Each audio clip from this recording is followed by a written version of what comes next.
చిత్తూరు జిల్లా కుప్పం నియోజకవర్గం నుంచి రామకుప్పం మండలానికి చెందిన ఎంపీటీసీలు, సత్యసాయి జిల్లా పెనుగొండ నియోజకవర్గం నుంచి రొద్దం మండలానికి చెందిన ఎంపీటీసీలు, మడకశిర నియోజకవర్గం మడకశిర మున్సిపాలిటీకి సంబంధించిన కౌన్సిలర్లు, అన్నమయ్య జిల్లా రాజంపేట మున్సిపాలిటీకి సంబంధించి అక్కడి నుంచి వచ్చిన కౌన్సిలర్లు, వీరితో పాటు ఈ ప్రాంతాలకు సంబంధించిన ముఖ్య నేతలందరికీ కూడా పేరు పేరున హృదయపూర్వకంగా నమస్కారాలు తెలియజేస్తా ఉన్నాను. ఈరోజు మీరంతా కూడా తెగువ చూపించిన పరిస్థితుల మధ్య మిమ్మల్ని అందరినీ అభినందిస్తూ మీ అందరితో కూడా కాసేపు గడిపే కార్యక్రమం చేస్తూ ఉన్నాం. నిజంగా ఈరోజు రాష్ట్రంలో ఉన్న పరిస్థితులు ఎలా ఉన్నాయి అన్నది బహుశా నాకన్నా కూడా మీకే బాగా తెలుసు. రాష్ట్రంలో ఈరోజు విలువలు లేని, విశ్వసనీయత లేని, ప్రజాస్వామ్యాన్ని ఖూనీ చేస్తూ ఉన్న పరిస్థితుల మధ్య రాజకీయాలు జరుగుతూ ఉన్నాయి. ఇలాంటి చెడిపోయిన ఈ రాజకీయ వ్యవస్థలో తులసి ముక్కల్లా ఎంపీటీసీలమైన, జెడ్పీటీసీలమైన, కౌన్సిలర్లమైన అయ్యా చంద్రబాబు మమ్మల్ని చూసి నేర్చుకో రాజకీయాలు ఎలా చేయాలి అని చెప్పి తెగువ చూపించి రాజకీయాలకు అర్థం చెప్పి గట్టిగా నిలబడిన మీ అందరికీ కూడా మీ జగన్ హ్యాట్స్ ఆఫ్ చెప్తూ సెల్యూట్ చేస్తా ఉన్నాను. కారణం ఏమిటంటే రాజకీయాలలో ఉన్నప్పుడు విలువలు ఉండాలి.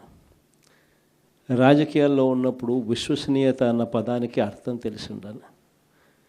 ఈ రెండింటికి కూడా అర్థం తెలియని వ్యక్తి ఎవరైనా ఈ రాష్ట్రంలో ఉన్నారు అని అంటే అన్ఫార్చునేట్గా అది ఈ రాష్ట్ర ముఖ్యమంత్రి అని చెప్పడానికి నిజంగా ఈ రాష్ట్ర పౌరుడిగా నేను తలదించుకోవాల్సిన పరిస్థితి. అంతగా దిగజార్చినడు ఈ పెద్ద మనిషి రాజకీయాలను. ఈరోజు రాజకీయాలలో ఇటువంటి దారుణమైన పరిస్థితులు కూడా చూడాల్సి వస్తుందని నేను ఎప్పుడు అనుకోలే. ఎందుకు ఈ మాట చెప్తా ఉన్నాను అని అంటే, ఒకసారి ఈ రామకుప్పానికి సంబంధించి చంద్రబాబు నాయుడు గారి సొంత నియోజకవర్గం, ఈ రామకుప్పానికి సంబంధించి ఎంపీటీసీకి సంబంధించిన ఒక కేస్ స్టడీ, ఒక ఎంపీపీ చనిపోయిన పరిస్థితుల మధ్య ఎన్నికలు జరుగుతూ ఉన్నాయి.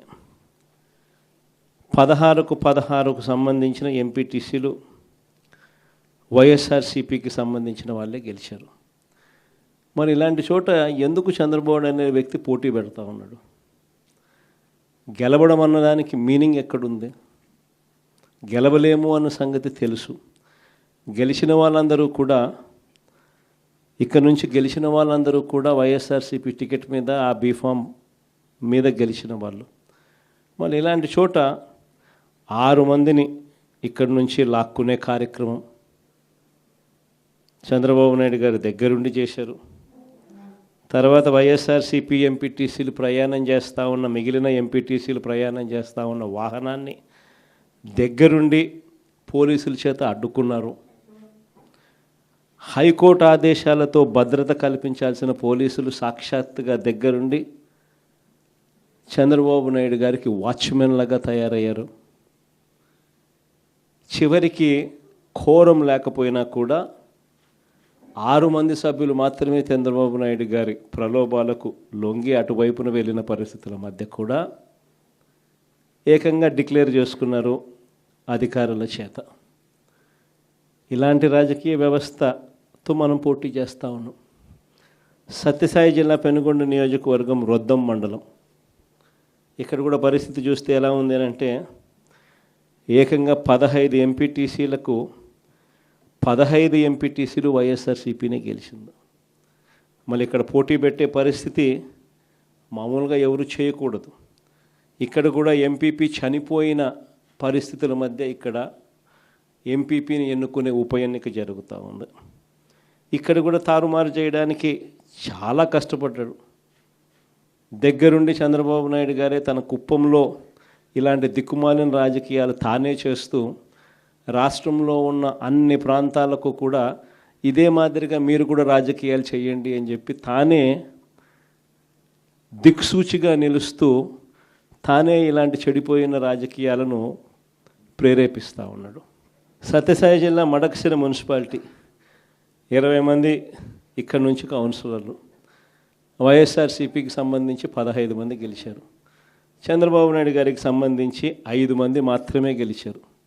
పాపం ఎస్సీ కాన్స్టిట్యున్సీ లక్కప్ప లాంటి పాపం ఒక చిన్న కార్యకర్త అక్కడి నుంచి మన పార్టీ తరఫున ఎమ్మెల్యేగా నేను ఎస్సీ కాన్స్టిట్యున్సీ ఇలాంటి చోట కూడా ప్రలోభాలు పెట్టి ఆ కౌన్సిలర్లను లాగాలి అని చెప్పి విశ్వ ప్రయత్నం చేస్తూ ఉన్నాడు అని అంటే రాష్ట్ర చరిత్రలో ఎవడు ఉండడు ముఖ్యమంత్రి స్థానంలో.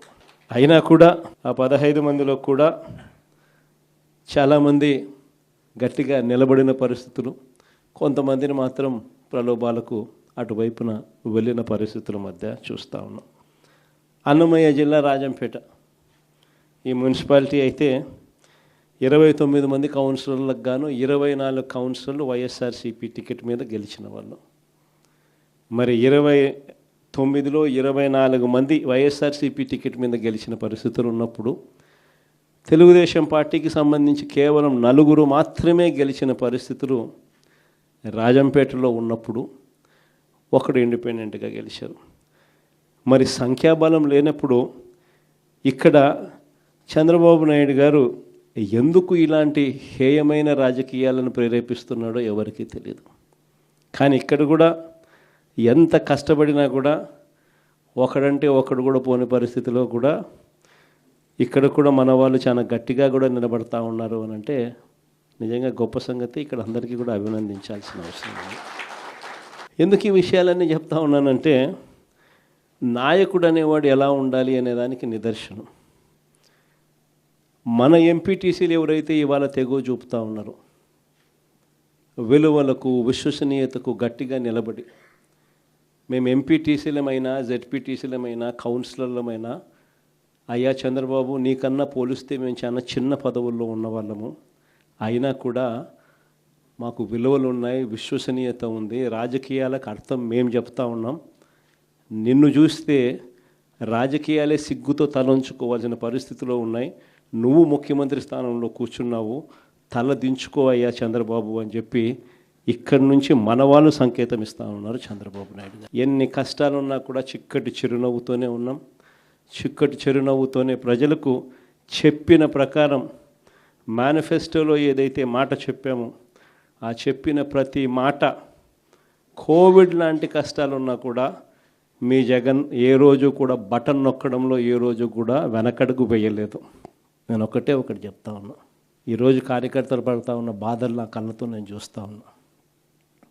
కేవలం వైఎస్ఆర్ కాంగ్రెస్ పార్టీని ప్రేమించినందుకు, కేవలం జగన్ను సొంత కుటుంబ సభ్యుడిగా ఆప్యాయంగా ఆదరించినందుకు ఈరోజు వైఎస్ఆర్సీపీ కార్యకర్తలకు ఏదైతే ఇబ్బందులు పడుతూ ఉన్నారో ఆ బాధలు ఆ కష్టాలు స్వయంగా నేను చూశా కాబట్టి ఈరోజు చెప్తా ఉన్నా. ఇక నెక్స్ట్ వచ్చే జగన్ 2.0లో మాత్రం పరిస్థితి ఉండదు అని చెప్తాను. మొట్టమొదటి పీఠం కార్యకర్తకే వేస్తా, ఈ మాత్రం ఖచ్చితంగా చెప్తా ఉన్నా. ఈరోజు ఎవరెవరైతే పోలీసులు, ఎవరెవరైతే అధికారులు, ఎవరెవరైతే మిమ్మల్ని ఇబ్బందులు పెట్టారో అందరి పేర్లు నోట్ చేసుకోండి. నేను చెప్తా ఉన్నా, మీరు నోట్ చేసుకోండి. ఒక్కొక్కడిని మాత్రం యూనిఫామ్కు ఉన్న వాల్యూ ఏమిటి అనేది వాళ్ళకి అర్థం కావాలి. యూనిఫామ్ అంటే ప్రజలకు మేలు చేయడం కోసం యూనిఫామ్, అంతేగాని అధికారంలో ఉన్న వాళ్ళ కోసం సలాములు కొడుతూ గులాంగిరి చేస్తూ ఇటువంటి చిత్రహింసలు పెట్టే కార్యక్రమం ఈరోజు అయితే ఏదైతే జరుగుతూ ఉందో దీనికి తెర పడాలి అని అంటే ఏదైతే నువ్వు విత్తినావో అది ఎలా పండుతుంది అనేది నీకు తెలిస్తేనే ఇంకొకసారి నువ్వు ఆ విత్తనం ఎత్తడానికి నువ్వు భయపడే పరిస్థితిలోకి నువ్వు వచ్చినప్పుడే ఇది జరుగుతుంది. కాబట్టి ఈసారి మాత్రం ఖచ్చితంగా మెసేజ్ ఖచ్చితంగా పోతుంది. ఎవడెవడైతే అధికారి, ఎవడెవడైతే వైఎస్ఆర్సీపీ కార్యకర్తను ఎవడెవడైతే ఇబ్బంది పెట్టాడో వాళ్ళందరినీ కూడా చూస్తూ ఊరుకోము. చట్టం మీద దోషులుగా నిలబెడతాము. ఒకవేళ వాళ్ళు రిటైర్ అయిపోయి వెళ్ళిపోయినా, లేకపోతే వాళ్ళు దేశం విడిచిపెట్టిపోయి ఉన్నా కూడా ఎవరిని వదిలిపెట్టం. 7 సముద్రాల అవతలున్నా కూడా అందరినీ కూడా పిలిపించే కార్యక్రమం చేస్తాం.